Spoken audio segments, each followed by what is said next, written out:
para sa lagay ng ating panahon ngayong umaga po ng June 3,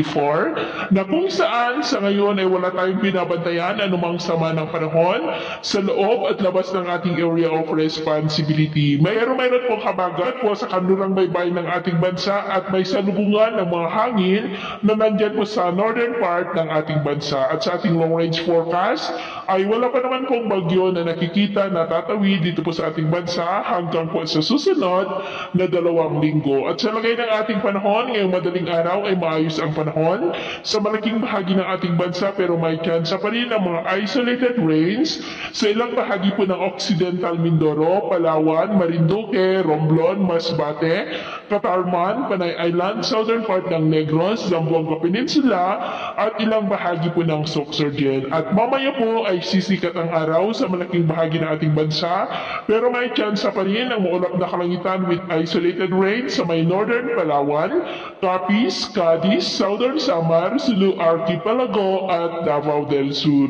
At mamayang hapon po, mas maraming lugar muli sa ating bansa ang makakaranas ng maulap na kalangitan with isolated rains. Kaya kung lalabas po tayo sa ating matahanan ay ugaliin po natin lagi ang magdala ng kahit anong panangga natin sa init ng araw at proteksyon na rin po sa mga biglaang buhos ng ulan.